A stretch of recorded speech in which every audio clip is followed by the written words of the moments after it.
Hi అండి. ఎలా ఉన్నారు? అందరూ బాగున్నారా? నేను కూడా చాలా బాగున్నానండి. వంకాయ కూరగాయలన్నింటిలోకి రారాజు కదా! అలాంటి రారాజైన వంకాయకి మనం కొంచెం మసాలా పెడితే ఆ కూర టేస్ట్ వేరే లెవెల్‌లో ఉంటుంది.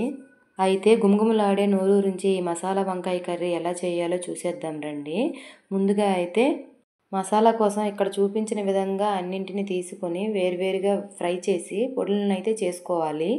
సన్నగా తరిగిన ఉల్లిపాయ ముక్కల్ని, కరివేపాకుని, పచ్చిమిర్చి ముక్కల్ని కట్ చేసి పెట్టుకోవాలి. స్టవ్ వెలిగించి కళాయి పెట్టుకొని అది వేడెక్కాక పల్లీలను అందులో వేసుకొని దోరగా వేయించుకోవాలి. తర్వాత అవి వేగాక ఒక గిన్నెలోకి తీసుకొని అదే కడాయిలో కొంచెం జీడిపప్పు వేసుకొని అది కూడా దోరగా వేయించుకోవాలి. కూడా బాగా వేగాక పల్లీలు ఉన్న గిన్నెలోకి వీటిని కూడా అందులో వేసేయాలి. ఆ తర్వాత నువ్వులను తీసుకొని అవి కూడా దోరగా వేయించి అవి ఒక గిన్నెలోకి తీసుకోవాలి. ఆ తర్వాత మసాలా సామాన్లు ఉంటాయి కదా, బిర్యానీ మసాలా సామాన్లు అవన్నీ వేసి బాగా ఫ్రై అయ్యాక అందులోనే శనగపప్పు, మినప్పప్పు, ధనియాలు, జీలకర్ర వేసి వాటిని కూడా బాగా ఫ్రై చేయాలి.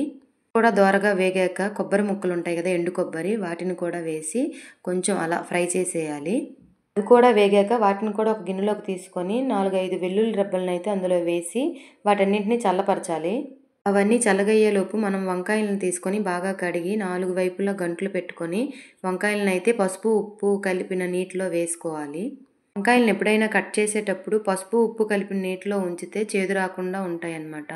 తర్వాత స్టవ్ ఆన్ చేసి కడాయి పెట్టి ఆయిల్ వేసి అందులోనే ఈ వంకాయలను వేసేసి ఉప్పు, పసుపు వేసుకోవాలి.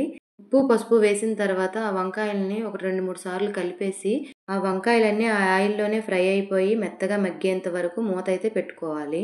ఆ ఆయిల్‌లో ఆ వంకాయలు బాగా ఫ్రై అయ్యేలోపు మనం ముందుగా రెడీ చేసి పెట్టుకున్న మసాలాలనైతే మిక్సీ పట్టుకుందాము.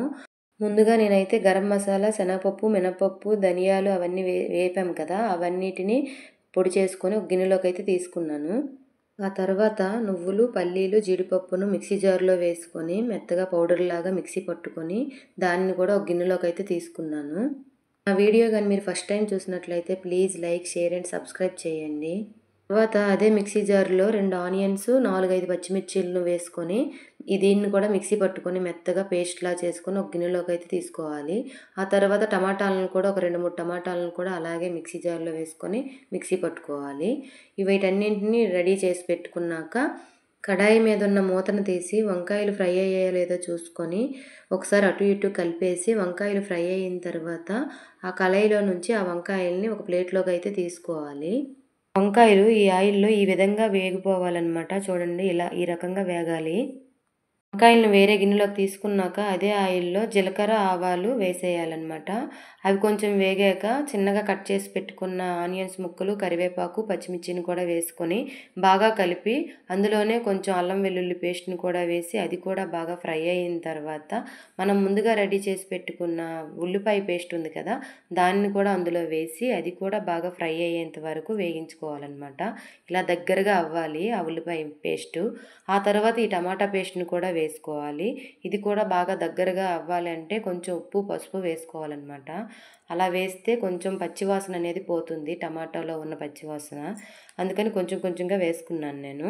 అది కూడా వేసిన తర్వాత మంచిగా ఫ్రై అయ్యేలాగా కలుపుకోవాలి. ఈ టమాటా ఆనియన్ పేస్ట్ మొత్తం కొంచెం దగ్గరగా అయ్యేంత వరకు ఫ్రై చేసుకోవాలన్నమాట. ఆ తర్వాత కొంచెం వాటర్ వేసుకోవాలి. ఆ వాటర్ కూడా అందులో వేసి బాగా కొంచెం మరిగిన తర్వాత ఈ వంకాయ ముక్కలను కూడా అందులో వేసి బాగా కలిపి మూత అయితే పెట్టేసుకోవాలి.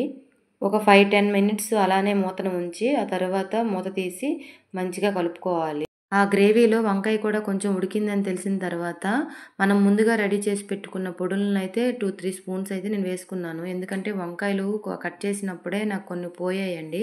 అందుకని కొన్ని వంకాయలే ఉన్నాయి కాబట్టి ఆ పొడంతా వేస్తే చేదొచ్చేస్తుందని కొంచెం కొంచెంగానే వేసుకున్నాను. 2, 3 స్పూన్లు లెక్క వేసుకున్నాననమాట. ఆ తర్వాత నేను ఇంట్లో కూర కారం రెడీ చేసుకుంటానండి. ప్రతి కూరలో కూడా ఈ కారం వేస్తే చాలా టేస్ట్ వస్తుంది కూర. ఆ వీడియో కూడా నేను తర్వాత చేసి పెడతాను. మనకి మసాలాలు ఉన్నా లేకపోయినా పర్వాలేదు. ఈ ఒక్క కూర కారం ఉంటే చాలు. చాలా టేస్ట్ వస్తుంది కూర అయితే.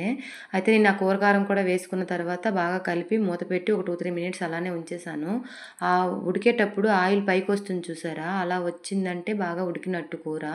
అప్పుడు స్టవ్ కట్టేసి కొత్తిమీర, పుదీనా అయితే వేసేసుకున్నాను. అంతే, ఎంతో రుచికరమైన గుమగుమలాడే మసాలా వంకాయ కర్రీ రెడీ అయిపోయింది. ఈ రకంగా వంకాయ కూరను చేస్తే వంకాయ అంటే ఇష్టం లేని వాళ్ళు కూడా చాలా ఇష్టంగా తింటారండి.